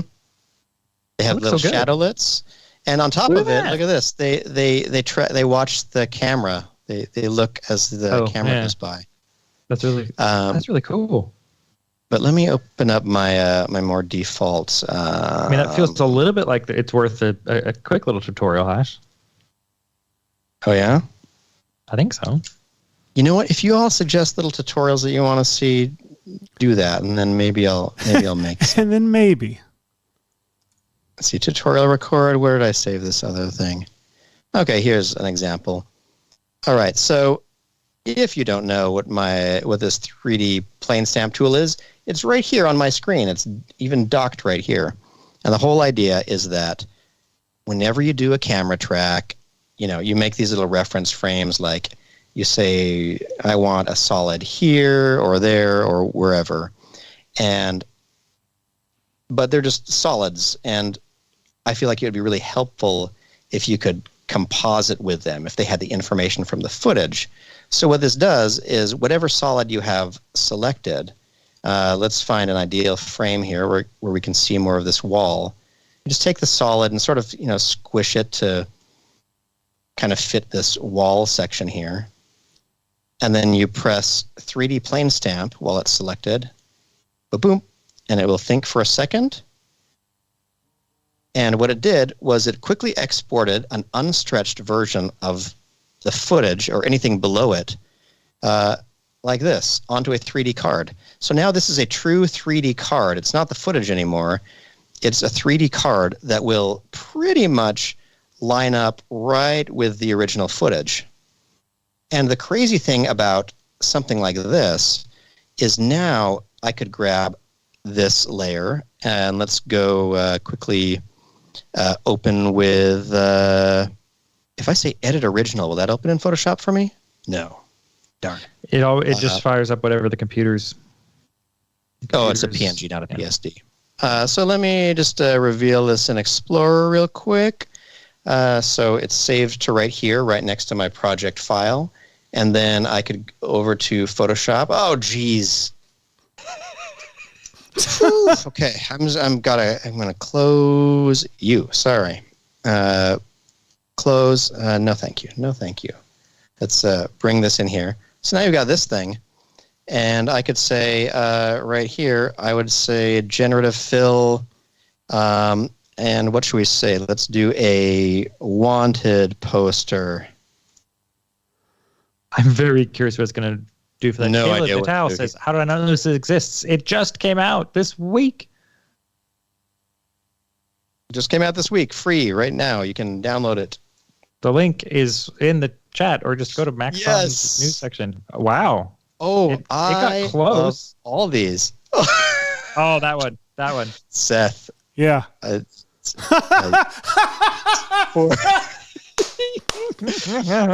so one of the weird things that's going to happen is that It's gonna get stretched the funky. output of this PNG is the same as the original footage, so HD, and this is very stretched. So what is going to happen is I know that this is going to be all squished when I send it back, but I might as well flatten it, save it, I'll just save over it, and then come back into After Effects. And now look, it's there. And not only is it there, it's just it's tracked into the shot. And if I wanted something even more interactive, instead of doing it that way, I think this is all probably still undoable. Let's just go undo this. Let's save it with nothing done to it. While it's here and a solid, you could always say pre-compose, leaving all the attributes here. And now, if you go into this pre-comp, wherever it ended up, it's probably in this fills section. No, where is it? Oh, it has a weird name. So you could go into here and you could say like wanted Caleb for awesomeness. And then I don't know what's a westerny font. I feel like I always see one that's really annoying. That one. Oh, jeez. Yeah. No, that's I mean, Rockwell, if you want one that's not cheesy. Yeah. Don't ask Seth, though. He'll have opinions. Yeah, I'm not going to help you here. Where's the little thing? I can't see the thing. I just want me a boring... Rockwell. font. Here we go. Here's a perfect Western font. So let's... This is all unhelpful to have done so much here. Well, I'll tell you what. Speaking of unhelpful, here's where I've gotten with my shot. I feel like what? I can even swap out the water a little bit if I want. Wait a second. Hey, go hang on a second. That see. wasn't what that shot was. Let's generate some new water. I am nearly positive. Did you just generate a lake in place of a desert? You know what I did? I didn't. I'll tell you who did. Adobe did. Generative Adobe Fill. did it. Adobe did it. Adobe did it. So I've got some different water here, like that I can use. I can. I think I like the water I had. Yeah. That one. Ooh. Well, see, look, here's the thing. I love that you can have it make water, and it will give you the right reflections. Like it's Pretty nuts. That is ridiculous. See, look, it's reflecting the flippin'.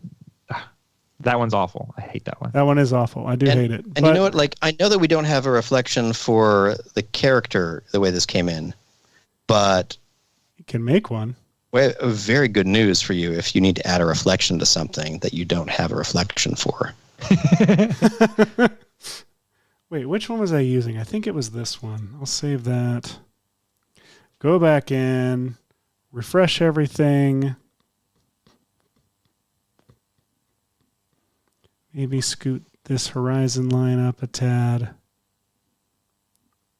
For those who didn't get the reflection joke a minute ago. No, I did. Let's see. Let's go into motorcycle.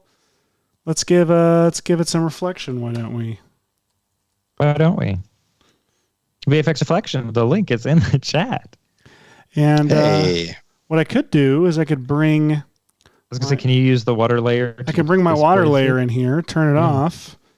On reflection, This I can is say my favorite thing about reflection. Watch this, everyone. displacements. Insanity. Use the water layer Insanity.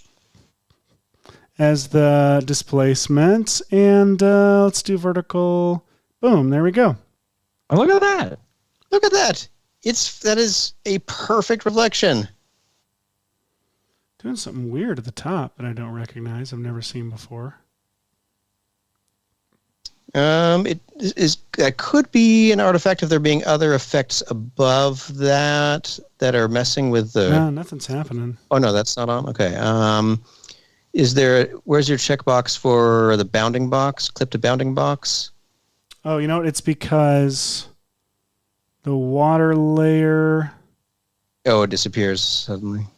Yeah, it's almost yeah. like. It becomes, Yeah. Okay, is there a way to use? I mean, just linear wipe, or just mask the effect off with the compositing options. Smart. Boom.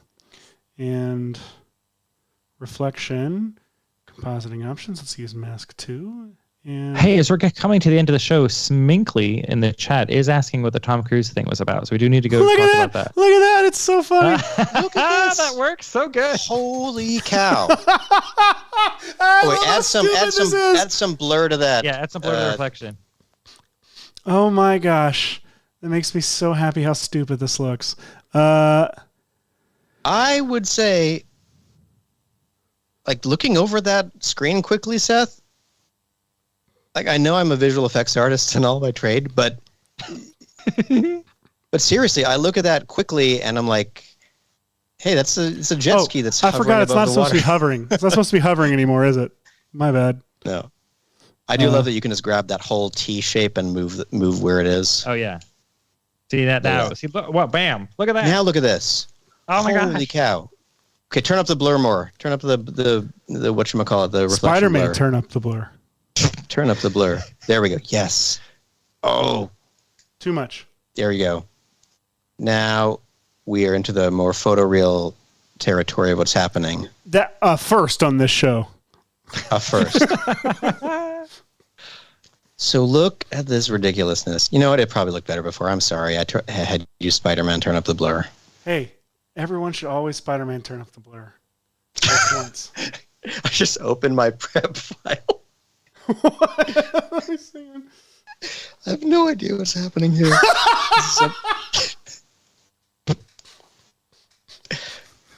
What the heck? Oh man.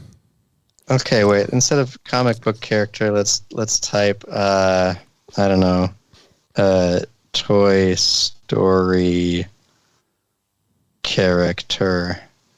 Oh wait, Tom Cruise. Oh, I should type Tom Cruise. Well, no, but what was Hey. it? Look at that. Yeah, Okay, it's not. It's definitely okay, sourcing. now let's try. Tom Cruise. Did you talk through the Tom Cruise stuff? I am actually getting to that. Tom Cruise. Hey. Ooh. Perfect. Not Flawless. bad. Way for me to just tease that this thing exists in After Effects right at the very end of our show without talking about what it is. This is the BSKL Diffuse plugin. Well said. Thank you. Check it out. It is a stable diffusion model linked to your After Effects thing. Whoops. And it references whatever you type in this thing to create a frame. So I could say, I don't know, alien dude.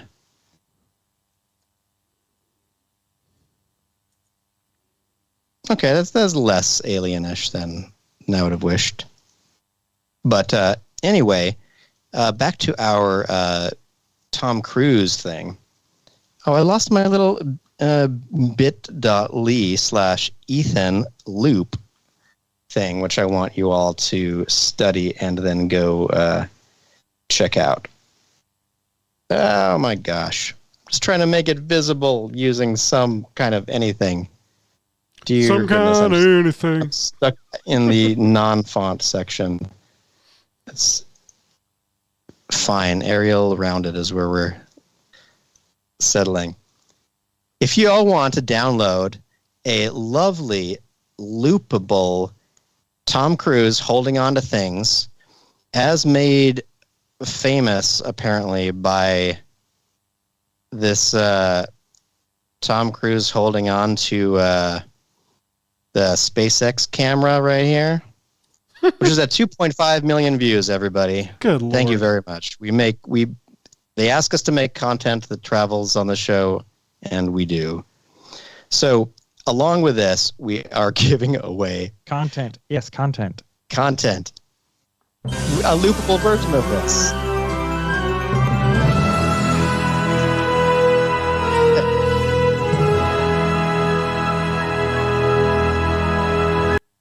Already, some of our amazing artists have pieces pouring in. We have from Robert Hranitsky, we got Tom Cruise in hyperspace. That's beautiful. Beautiful job comping in that shadow. That's great. I love the work there. Simon here, Real Time Simon, made a Snapchat lens called Tom Holding On. If you search for Tom Holding On Snapchat, you have this positionable and rotatable Tom Cruise, and you can record it on your phone right now. Here is from our very own Kevin Rupp, Mission Impossible Must Go Faster. Boom. Oh, that was really good, Kevin. Great stuff, Kevin. Kyle Hamrick went Oh, I love Kyle. all in with the infinite loop of Toms. And so good. additionally, the 4th of July Tom holding on to the Zuck, which I love so many things. Both that we've done this on the show and given away Zuck as a looping. I love that so much. Wait, did you? I'm sorry I missed it. Did you show the Titanic one? Oh, I'll get to the Titanic one. So look at this, 17,000 views on this. Kyle, you know your Golly, audience. it's good. He's holding it's so good. We have Interstellar. We have this one traveled really far. Look at this. What could this thing? The UAP by Stephen Greenstreet. This one has traveled a lot too. Look at this, 43,000 views. Holy crap! You could be a part of this madness by downloading the Bitly Ethan loop. Adding it is in the link is in the chat, folks. You. I love this one because it took me a second. It was like featuring Tom in my game is main menu. That's really funny. Where's the Titanic one? Because that one got me because it has a perfect reveal. Here we go. He's just close enough for them to help him. That's what makes me love it so much. It really helps young women. If they weren't so into themselves, like he Right. could save him. They could sort of like slightly. It's like you can track issue, but also it looks like he starts slipping a little bit right at the end. Like he's got a grip, and then like right here just starts to lose. Oh yeah, he's slipping down. Hey, if you want to download the Zuckerberg thing, by the way, to do your own Zuckerberg or Tom Cruise thing, the link to the Zuckerberg episode is also in the chat. Gosh, there are so many of these, and we're. Oh, this one's funny, where he's hanging off the shoulders of all these people. And the next person.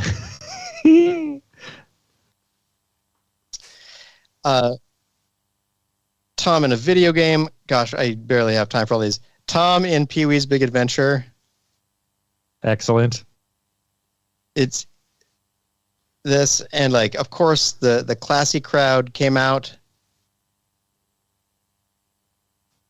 Thank you, Adam. This was actually the first submission, which is lovely. So anyway, get in on this action, and we need to make a a Tom holding on supercut. Yeah, go use your VFX chops. Use some of the stuff we learned today. I love it so And we'll much. probably talk about it next week. All right, Seth, That's good. do you feel like we talked about some ways you could use generative fill to do visual?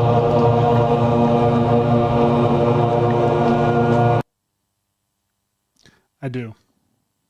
To answer your question, I do. I feel. Oh, Hashi, you were like muted or something. I don't know why.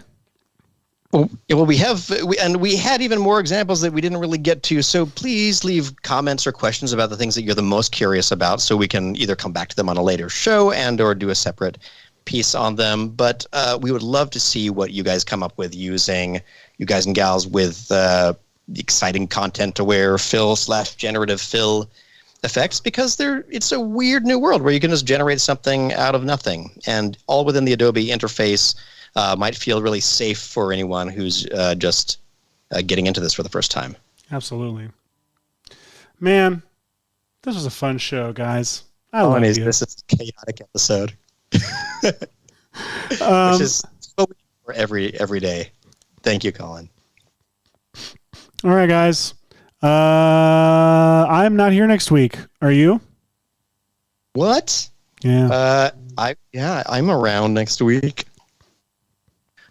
Oh, Captain Kowski is asking, how did you create the water shooting behind the jet ski? Was it particular? Production crate. Yes. You could do it with particular, but it's a production crate asset. Production crate. Coming to the rescue so many times in the show. Anyway, everybody, let's wish Seth a lovely week off from the show. Please reach out to us on the social media if you have any suggestions or things that you would really like to see us cover on VFX and Chill, or any dangling unanswered questions, and we'll try to get to them in the next show. Michael, thank you for all of your knowledge. No problem. Love hanging out. It was lovely. All right, guys. I'll see you later. Goodbye. Well, boy. Baby, let's VFX and Chill. A weekly talk show where Seth and Hashi break down visual effects from movies and shows, then try to put them back together again.